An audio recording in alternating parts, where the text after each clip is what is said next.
बिस्मिल्लाहिर्रहमानिर्रहीम अस्सलाम वालेकुम। मैं हूँ मारिया शाहिद। मैं अपने चैनल मारिया शाहिद ज़ोन में आप सबका दिल की गहराइयों से वेलकम करती हूँ। व्यूवर्स, आज की वीडियो में मैं आप लोगों के साथ शेयर करने जा रही हूँ कैसे हम लोग अपने चेहरे पे ग्लो ला सकते हैं।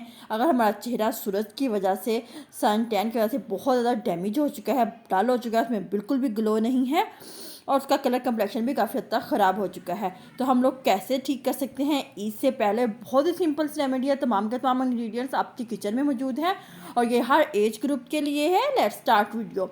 इसके लिए मैं लूँगी कांच का बाउल। कांच के बाउल में ऐड करूँगी 1 टीस्पून बेसन और 1 टीस्पून ही पिसी हुई चीनी। आपको पता है बेसन सदियों से यूज़ हो रहा है हमारे कलर कंप्लेक्शन को फेयर करने के लिए, हमारी स्किन को क्लियर करने के लिए।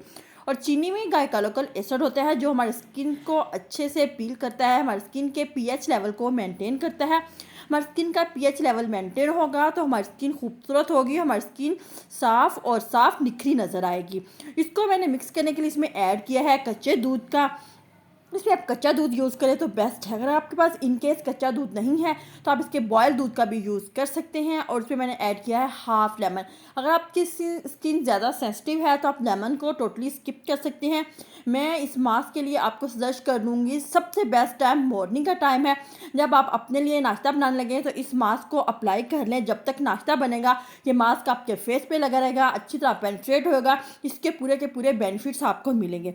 अगर आप चूल्हे के पास काम कर रहे हैं तो इसमें आप लेमन नहीं ऐड करेंगे, लेमन को आप टोटली स्किप करेंगे, क्योंकि विटामिन सी लगा के हम लोग चूल्हे के पास नहीं जा सकते। उससे हमें बेनिफिट्स मिलने के बजाय उल्टा हमें नुकसान मिलेंगे। ठीक है, इसको आप डेली यूज़ करें, डेली आप मॉर्निंग में यूज़ करें तो दिखेगा कि इंशाल्लाह ईद से पहले आपकी जिल्द गोरी गोरी और चमकदार और बल्ब की तरह चमकती हुई आपकी स्किन होगी। आई होप तो आपको मेरी वीडियो पसंद आई है। अगर मेरी वीडियो पसंद आई हो please friends like share subscribe करना मत भूलिए। मिलते हैं नेक्स्ट वीडियो में। अल्लाह हाफिज़।